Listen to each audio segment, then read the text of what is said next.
मित्रांनो, हसऱ्या चेहऱ्यामागे प्रत्येक वेळी आनंद नसतो, तर सवय असते सगळ्यांना सांभाळताना स्वतःला विसरण्याची.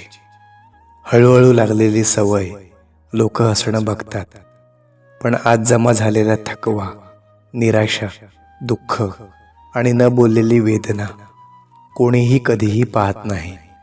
हा माणूस मजबूत नाही, तो फक्त तक्रार न करता जगायला शिकलेला असतो. आणि म्हणूनच रडायलाही त्याला एकटेपणाचीच गरज भासते. आणि त्या एकटेपणातही तो स्वतःला सावरतो.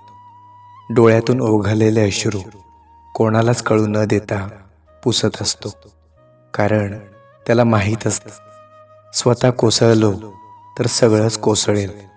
म्हणून तो तुटलेला असतानाही उभा राहतो, हसत राहतो.